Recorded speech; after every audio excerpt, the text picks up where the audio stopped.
साथियों, ये निषाद आरक्षण संकल्प यात्रा है। 25 जुलाई को ही पटना से हम लोग निकले हैं और यूपी, बिहार, झारखंड 3 राज्य में जाएंगे और 101 दिन का यात्रा है और तकरीबन भी 65 दिन हो चुका है और अभी भी 30-35 दिन बाकी है। और ये यात्रा जो है निषाद समाज को मान सम्मान अधिकार दिलाने के लिए है साथियों। इस आजाद भारत में सर उठा के जीने के लिए है साथियों। इसके लिए साथियों, अगर इस आजाद भारत में अगर सर उठा के जीना है, मान सम्मान अधिकार के साथ जीना है, अगर आप चाहते हैं कि आपके बच्चे अच्छी जिंदगी जिए, तो इसके लिए आपको 2 काम करना पड़ेगा। एक रोटी कम खाइए, लेकिन अपने बच्चे को पढ़ाइए, लिखाइए, काबिल बनाइए। जब तक आपका समाज शिक्षित नहीं होगा, तब तक समाज आगे नहीं बढ़ेगा। इसके लिए आप अपनी जरूरत को कम कीजिए, लेकिन अपने बच्चे को पढ़ा लिखा के काबिल बनाइए। और दूसरा, अपने हक अधिकार के लिए संघर्ष कीजिए, लड़ाई लड़िए, अपने आवाज को बुलंद कीजिए साथियों। जिस तरीके से आज अपने आवाज को आप लोग बुलंद कर रहे हैं, इस गर्मी में पसीना बहा रहे हैं साथियों। इसी तरीके से संघर्ष करना पड़ेगा, लड़ाई लड़ना पड़ेगा। ये देश जो है ये आपका है, ये देश आपका है।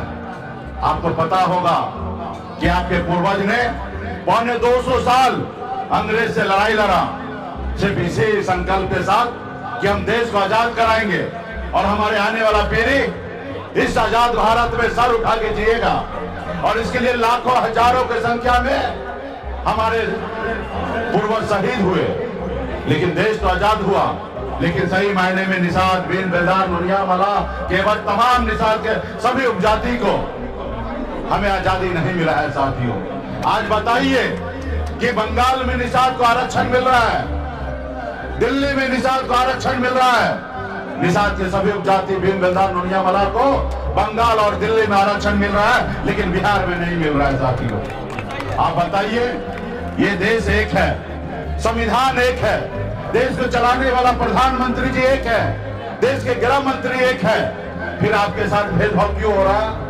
क्योंकि आपने कभी लड़ाई नहीं लड़ा। अगर लड़ाई लड़ते तो 40 साल 50 साल पहले इस निषाद समाज को आरक्षण मिल गया होता और निषाद का बेटा को एससी का दर्जा मिल गया होता, आज निषाद का बेटा कलेक्टर होता। आज मैं यूपी, बिहार, झारखंड 3 राज्य में जाता हूं, मैं देखता हूं तीनों राज्य में, एक भी राज्य में और एक भी जिला में, 137 जिला में एक भी निषाद का बेटा कलेक्टर नहीं है।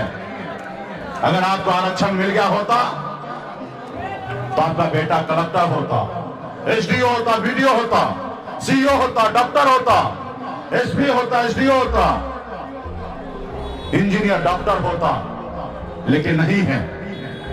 इसका दोषी कौन है? इसका दोषी वो है जो सरकार में बैठे हैं, और दूसरा दोषी आप और हम हैं कि हम अपने बच्चे के हक अधिकार के लिए हमने संघर्ष नहीं किया, लड़ाई नहीं लड़ा।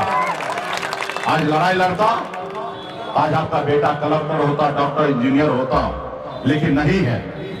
तो इसलिए साथियों, लड़ाई लड़ना पड़ेगा, संघर्ष करना पड़ेगा। ये आजाद भारत आपका है। आज आप ऐसे माँ बाप हैं, आप देखते होंगे कितना मजबूर आप माँ बाप हैं। अभी 3 महीने के बाद ठंड आएगा, दिसंबर, जनवरी का महीना आएगा। ऐसे समय में लोग अपने घर से नहीं निकलते हैं, लेकिन आपका भाई, आपका बेटा घर से बाहर निकलते हैं। लोग घर से, रजाई से बाहर नहीं निकलते हैं, लोग कंबल से बाहर नहीं निकलते हैं, लेकिन आपका भाई बेटा वही ठंड में निकलते हैं, पानी में उतरते हैं, मछली मारते हैं। जब मछली मार के बाजार में बेचते हैं, तब उसके घर पे चूल्हा जलता है। आप ऐसे तकलीफ के साथ आपकी बच्ची जिंदगी जी रहा है। तो इसलिए साथियों, लड़ाई लड़िए। पहले, आजादी से पहले इस देश में राजा का बेटा राजा बनता था, लेकिन बाबा साहब भीमराव अंबेडकर ने आजादी के बाद हमें एक ताकत दिया, एक लोकतंत्र दिया और आपके पास एक वोट गिराने का ताकत दिया। और बाबा साहब ने बताया कि अब जरूरी नहीं है कि राजा का बेटा राजा बनेगा, अब देश में राजा वही बनेगा जिसके पास वोट होगा। अब जरूरी नहीं है कि रानी के कोख से बच्चा जन्म ले वही राजा बनेगा। अभी राजा एक मछुआरा का बेटा भी राजा बन सकता है, सिर्फ अपने वोट के दम पर। इसके लिए क्या करना पड़ेगा? संघर्ष करना पड़ेगा, लड़ाई लड़ना पड़ेगा। आपने देखा लालू प्रसाद यादव जी, उत्तर प्रदेश में मुलायम सिंह यादव जी, बहन मायावती जी, स्वर्गीय रामविलास पासवान जी, ये लोग कोई अमीर घर में जन्म नहीं लिए, ये लोग गरीब घर में ही जन्म लिए, लेकिन उन्होंने संघर्ष किया, लड़ाई लड़ा, अपने वोट बैंक को, ताकत को समझा। जब लालू जी ने दल बनाया तो उनके लोगों ने, उनके समाज के लोगों ने उनको साथ दिया, और जब साथ दिया तो दल को बल मिला, और जब दल को बल मिला तो 15 साल बिहार का मुख्यमंत्री लालू जी रहे, और आज भी उनकी सरकार है।